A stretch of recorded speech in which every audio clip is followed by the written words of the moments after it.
everyone, welcome back to my YouTube channel, Dismatch. And for today's video, pag-usapan natin ang panibagong partnership or pag-giveaway ni CoinGecko with Zebu, guys. Actually, nagkaroon ng problem, so I think akala ko akin lang, but nakita ko dahil rin pala naka-encounter ng problem na ito, guys, which is na anti-flagged ako, kaya hindi ko rin na-post yung before kay Zebu, guys. Ito, learn and earn kay Zebu. But before ito, meron pa ako hindi na-post due to hinintay ko pa kasi na maayos yung account. So, kay, Baby Dogge, March Madness, guys. So, sabihin ko sa inyo kung paano nyo maayos ang account nyo kapag na-anti-flag kayo, guys. Kaya stay tuned until the end of this video. Huwag kayo mag-skip dahil may mga quiz ito, guys. Kaya pwede nyo i-post during the quiz, guys. Pwede pa kayo makahabol for this one, guys. Kayo learn and earn Zebu with CoinGecko, guys. But before we jump into it, make sure you like this video, subscribe to my channel if you have not already, and ring that notification bell so you always be updated to my upcoming videos and off the clock episodes. So now, once na nakapag-redeem kayo, of course, don't forget everyday the candy, and then once na nakapag-redeem kayo ng code for the Zebu, guys, pwede nyo siya magamit para maka-join kayo dito. But of course, later on, pag-usapan natin yung nangyari sa anti-flag spam sa akin for the first time after the Aleph with CoinGecko. Hindi ko na nagawa. Sumunod na yung March Madness and then this one, Zebu, guys. So here, until, ano naman siya, guys, valid until April 9, if I'm not mistaken. So until, syempre, kung meron pa, kaya marami pa naman siyang slots, and then ipaparaffle naman nila yan, guys. So randomize, kaya pwede pa kayo makahabol for this one kapag kadalasan naman pag-learn and earn. Pinamimigay nila is worth $10, guys. Sayang kay March Madness, which is malaki-laki yung ipamimigay nila at least worth of $250. Anyway, so this one is kailangan lang sagatin, and then of course, actually ang naging problem dito kay Sweep I forgot the specific, basta kay Sweep yung parang third party, something like that, na ano nila, na kailangan yung mag-fill up ng form, something like that. So dun ako na anti-flag. Pag may ganon, mahirap talaga, guys. Marami nagkasabi na ang kailangan is palitan yung email, but mahigpit kasi si CoinGecko pag pinalitan niya ng email, kaya may ginawa ko for that one. But for the meantime, kailangan nyo maka-join dito. So once na nabasa nyo na yung instructions, yung ano mga kailangan yung task, bukod sa pagsagot sa about Zebu, guys, pwede nyo na i-click yung use now, and then pupunta na kayo sa mismong Zebu page. Pwede nyo basahin, or pwede nyo rin panoorin, or pwede na kayong dumiretso sa quiz, guys. But it's up to you, guys. If you want to learn more regarding Zebu, panoorin nyo na lang. But if not, during na kayo dito sa quiz, guys. So kailangan dito is ito yung instructions nila carefully. So head on the under section, claim your rewards. Yun yung sweep widget nila, guys, na form. So doon nagkakaroon na anti-flag. But dito sa learn and earn, wala kayo maging problem, basta masabit nyo. Pero pagdating dito, ito yung pinaka magiging problem nyo, guys, once na, hindi naman lahat nagkakaroon na anti-flag. But of course, we don't know what's the nila. Sabi lang sa akin is parang sa electronic, something like that. So now, ayan, once na nailagay nyo yung inyong code, pwede na kayo mag-proceed, guys. And then click start. Nakalagay dyan, huwag kayong change ng tab or maglilipat ng tab. So once na nag-start kayo, is ituloy-tuloy nyo na, guys. Okay? So now, kailangan nyo yung email with your CoinGecko user account. So kailangan nyo mismo email. Mahigpit kasi. Maraming nagsasabi, meron na nakalusot sa anti-flag is using other email. But, mahigpit talaga kasi si CoinGecko. Pag babasahin nyo yung kanyang instructions, kailangan same email kung anong ginamit nyo. Okay? Kasi once na na-detect nila yan, lalo kayo mababan yung inyong account. So, konti lang naman dito yung ano. So, ito, 750 million plus, letter D. What is the blockchains or ZBU tokens currently deployed on? Both. What is the main use of ZBU tokens? Invoice settlement and loyalty. Is ZBU launching a decentralized protocol? Yes. Okay, that's it. So, super easy lang. So, konti lang naman siya. So, you can, ayan. So, and then, click submit, guys. So, once na natapos ngayon, doon na tayo pupunta kay Sweep Widget, guys. Which is yun yung pinaka, kasi nangyari kay March Madness ko, kay Baby Dogger, is bigyan lang ayaw na nga anti-flag spam. Nagawa ko pa yung kay Aleph, but after that, ito na yung nangyari. Pero kay Aleph kasi walang Sweep Widget yun eh. So, smoothly lang yung nagawa ko. But this time, ang bilis kasi ng timer. So, kailangan nyo here much better to contact customer service nila.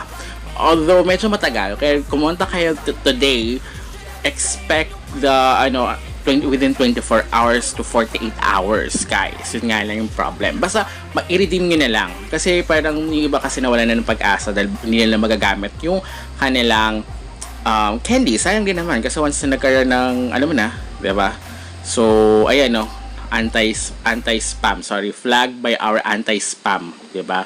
So, kahit isa lang yung account mo, magkakaroon. So, ito yung hindi ko na post, guys. I'm really sorry. Pero kasi naaputan ako dahil hinintay ko pa yung email nila about it. So, sinabi ko nga dyan. So, ayan, okay naman. So, inayos na nila yan sa kanilang system na hindi anti-spam yung aking account. Sabi ko, sabihin nga lang, this is your only account. Wala naman kayo ibang account. And makikita naman nila na you can check in your system na everyday nag-daily sign in ako or daily log in for the candies. So, once na, hintayin nyo lang. So, at least, matatapos ngayon within 2 to 3 days or maximum of 4 days. Kaya, once na na-post ko, gawin nyo na kagad, guys. So, yun lang yung naging problem here. Just basta contact the customer service, although matagal talaga, but, ayos lang naman yan. Kailangan na talaga hintayin. Although, yun nga, kailangan na talaga i-redeem muna. I-redeem nyo muna kagad yung code nyo, and then wag nyo muna gawin if you have that problem na may anti-spam kayo, na flag kayo anti-spam, kahit na hindi naman, diba? So, kung may record naman kayo, kung nagagawa nyo way back before na okay naman, smoothly, and this is your first time, mas mabilis yung inyong transaction. So, nagawa naman, okay naman siya. As you can see, here, tiray ko kay March Madness, but the time na, actually, na lang to, few hours left before magsarado. As you can see kanina, diba? So, kaya hindi ko na siya pinost, si March Madness, although si, ZBU is until now available. So until April 9 pa naman siya, guys, yung valid no the code, kaya pwede nyo pang gawin si ZBU. So kay Learn and Earn ZBU. So at least $10 yung pwede nyo mapanalunan. So kadalasan yan mga naman yan, nanalo dyan 10 to 30 accounts, depende sa kanila. Basta worth $10 yung based in my experience, guys, sa pag learn and earn. Kapag hindi naman learn and earn, guys, may mga matataas like kay March Madness, I think worth 200 dito, 250,000, guys. So sayang nga hindi ko siya na-post. Kung hindi kayo nakahabol, bawi lang tayo next time. Just keep on, log in and get your candies every day. Sayang din yan kasi possible daw, may potential na magkaroon din si CoinGecko ng own token in the future. So we will never know, diba? So malay nyo naman dahil minsan naghihint naman din si CoinGecko about it. But yan nga, ito yung last ko, diba? Dito, yung iba-iba kasi yung kapag sa Discord, iba-iba yung pag-verify, diba? So, ang nagawa ko dito is yung ito yung last one ko kay Say guys. So this one, ito worth ano rin siya, magkano ba? Tumaas siya, actually worth $10 siya that before, but now tumaas yung value kasi ni Say, diba? So hindi ko kaagad, dahil naka-stake siya, and then makukuha mo siya after 21 days pag ano mo siya, unstake mo mismo kay Say guys. So eto, kay ano rin yun, kay CoinGecko din siya guys, yung nakita nyo pag-verify ng account. Kasi kadalasan talaga kapag other task, kapag bukod kay learn and earn is may mga Discord, diba? Yung nga nakita nyo kay Sweep Widget guys. So ayan, okay naman na siya. So tinanggal ko lang, so bumalik ako ulit kasi nga diba nakasay siya. So ulitin ko ulit siya for March Madness kay Baby Doggy. Sayang nga kay Baby Doggy guys.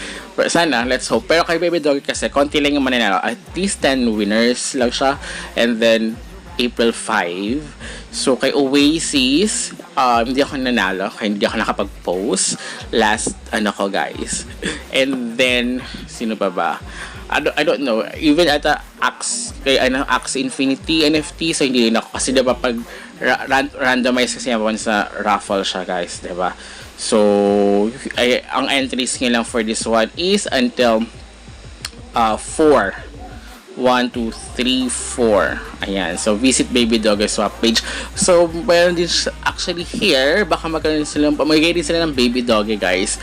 Ngayon ko siya nakita, I don't know kung matagal na tong swap page nila ng Baby Doggy guys. You can earn here and possible na ini-endorse sila din yan guys. Kadalasan naman kapag may mga visit ganyan is kadalasan is ayan na diba, sabi ko sa inyo 19 hours left na lang nung tatapos ka siya. So iniisip ko, sige hindi ko na lang i-post kasi wala na rin naman, fully redeem na rin naman din siya nung chinek ko guys during this time. So sayang, but of course bawi na lang tayo, kaya and then mataas-taas din yung nito, kailangan na candies, kaya make sure na meron kayo at least 1,000 minimum candies para at least kapag nagsabay-sabay, kadalasan kaya paminsan hindi naman sabay-sabay na biglang-biglaan, paminsan is nauna isa and then after a few days and nga pala guys, pero pala once na flag kaya anti-spam, meron silang sa help center ni CoinGecko, meron silang self troubleshoot, so may mga instructions sila kapag gawin nyo na kagad din guys. Once na kung ayaw nyo muna kontakin yung customer service, but for me, kontakin nyo muna yung customer service dahil nga after 24 hours or within 24 hours bago sila mag-reply, and then mag self-reboot kayo guys. So yun. So once na nakapag kayo troubleshoot, nagawa nga na siya and ganun pa rin, spam pa rin kayo guys, wait ka na lang yung sagot ni customer service para sila na yung mag-aayos. So as you can see, ayan nga diba, so na fully redeem na. So pagkabalik ko dyan, fully redeem na pala siya. So kaya hindi ko na rin pinost ito si March Madness, but let's hope sa susunod is okay, maging okay na siya guys. Hindi na tayo ma-anti spam for this one. So sinabi naman dito, so marami kami conversation kasi siya tatanong pa niya. So as you can see here, may March 25 pa siya nung ko, diba? So March 28, 29, so mga ganyan, March 29 kami natapos, so up to 4 days, something like that. So now, gagawin na natin, so okay naman na, but even the Zebu guys, so nakapasok na rin ako, so hindi na siya na flag anti-spam, so naayos na nila yung aking account. So sila talaga ang makakapag-ayos yan guys, parang sa kanilang system na hindi siya, itong email na to is hindi siya spam. Parang katulad din naman, once na may nag-email sa inyo, diba meron tayong spam folder, and then tayo yung magsasabi na hindi to spam. So parang ganoon din yung gagawin nila. So now dito, up to 2 entries nga lang for this one guys. So, gawin nyo na siya kagad habang meron pa. So, redeem nyo na kagad yung candy, redeem nyo na kagad yung codes using your candies. And then, gawin nyo na yung quiz.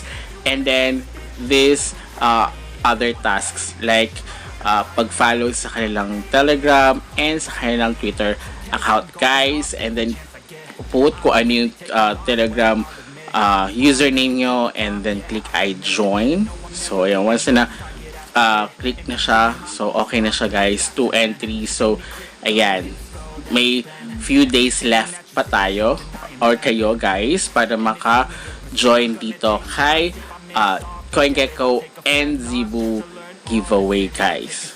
Okay? Basta ang nakalagay dyan, again, do not quit this browse page once kayo sumasagot ng quiz nila. Kasi, once na lumabas kayo doon or nirefresh nga yan, possible yan, hindi nga na magagamit yung code. So, 1 code per user lang siya. So, ito yung troubleshoot na nakita ko. So, meron silang 5 different troubleshoot, guys. So, like, kung maling nyo, naka-VPN pala kayo, or, ayan, yung, kailangan i-clear your browser history, diba? So, try entering with different email address. Use a common email address like Gmail, Hotmail, something like that. I think ito yung sinasabi nila na,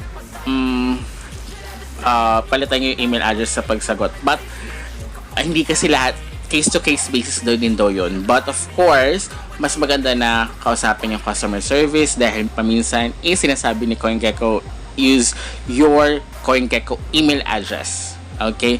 So, until next time, guys, goodbye!